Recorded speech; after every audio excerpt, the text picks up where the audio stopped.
प्रलय वह समय होगा जब पृथ्वी जलकर राख हो जाएगी, आकाश से आग की लपटें निकलेंगे और हर जीवन रूप को नष्ट कर दिया जाएगा। जब पाप अपनी सीमा पार करेगा, तब प्रकृति अपना संतुलन बनाने के लिए सब कुछ खत्म कर देगी। सनातन धर्म में इसे कलयुग का अंत कहा जाता है, जहां अधर्म अपनी पूरी ताकत दिखाएगा। और भारत में कुछ ऐसी जगह है जहां इस प्रलय के संकेत छुपे हुए हैं, जो यह साबित करती है कि यह केवल एक कथा नहीं, बल्कि एक दिन सत्य बन सकता है। लेकिन यह अंत अचानक नहीं आएगा। इसकी शुरुआत तो द्वापर युग में ही हो चुकी थी, जब भगवान श्री कृष्ण इस धरती को छोड़कर अंतर्ध्यान हो गए। उनके जाने के बाद एक स्वर्ण युग की शुरुआत हुई। लेकिन यह युग 10,000 वर्षों तक ही टिकेगा, और इस दौरान लूट, स्वार्थ और अधर्म अपनी जड़ें फैलाएंगे। लोग आध्यात्मिकता को छोड़ देंगे, और जो भक्त ईश्वर में विश्वास करेंगे उन्हें तिरस्कार और अत्याचार सहना पड़ेगा। भ्रष्टाचार और राजकता हर जगह हावी होगी। यह दुनिया ऐसी बन जाएगी जहां हर इंसान सिर्फ कष्ट सहने के लिए जन्म लेगा, और चारों ओर केवल विनाश का राज्य होगा।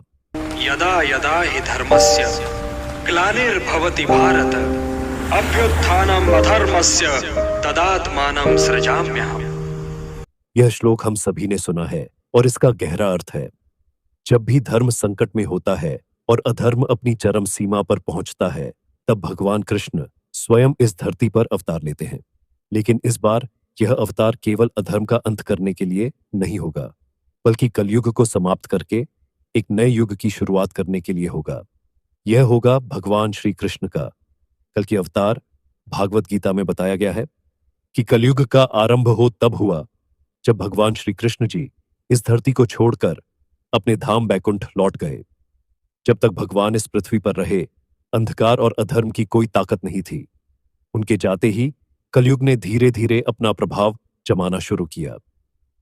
श्री कृष्ण ने मानव सभ्यता की जिम्मेदारी पांडवों को सौंपी, और समय के साथ अर्जुन के पोते परीक्षित इस संसार के सम्राट बने। एक दिन जब सम्राट परीक्षित अपने राज्य का निरीक्षण कर रहे थे, उन्होंने देखा कि एक रईस जैसा दिखने वाला व्यक्ति एक बैल को बेरहमी से पीट रहा था। जब तक सम्राट वहां पहुंचे, बैल के 3 पैर तोड़ दिए गए थे।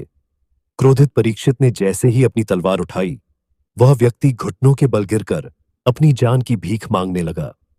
उसने खुलासा किया कि वह और कोई नहीं बल्कि स्वयं कली है, कलयुग का प्रतीक। उसने बताया कि वह धर्म के 4 स्तंभों को गिराकर अपना साम्राज्य फैलाना चाहता है। बैल के टूटे हुए 3 पैर तपस्या, स्वच्छता और करुणा का प्रतिनिधित्व करते थे। सम्राट परीक्षित समझ गए कि वह कलयुग के प्रवाह को रोक नहीं सकते, लेकिन उन्होंने कली को पूरी तरह से धर्म को समाप्त करने से रोकने का प्रयास किया। उन्होंने कली को केवल 4 स्थानों पर रहने की अनुमति दी, जुए और शराब के अड्डों में, उन लोगों में जो अपनी इच्छाओं पर काबू नहीं कर पाते, निर्दोष प्राणियों की हत्या करने वाले स्थानों में, और सोने चांदी जैसी संपत्ति में। लेकिन कली ने अपनी पहली चाल सम्राट के मुकुट में प्रवेश करके चली, जिससे परीक्षित ऐसी गलती कर बैठे जिसने अंततः उनके जीवन का अंत कर दिया। यह माना जाता है कि कली का स्वभाव ईसाई धर्म के शैतान और इस्लाम के शैतान से मिलता जुलता है। भारत के नल दमयंती प्रसंग में भी कली का जिक्र मिलता है, जहां नल ने अंततः उसे विधिरख वृक्ष में कैद कर दिया था। यही पेड़ प्राचीन समय में पासे बनाने के लिए इस्तेमाल होता था। यह कोई संयोग नहीं है कि द्वापर युग का अंत भी उसी पेड़ से बने पासे के खेल से हुआ, जिसे कौरव और पांडवों ने खेला था। कल की पुराण में विस्तार से बताया गया है कि कलयुग का समय किस प्रकार अधर्म और पाप का युग बनेगा।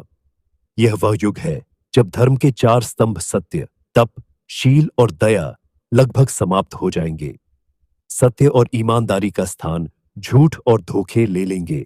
तप और संयम का महत्व खत्म हो जाएगा, और लोग केवल अपने स्वार्थ और इच्छाओं के पीछे भागेंगे।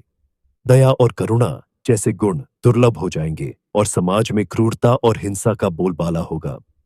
कलयुग के इन पापियों और अधर्मियों को कली का वंशज कहा गया है।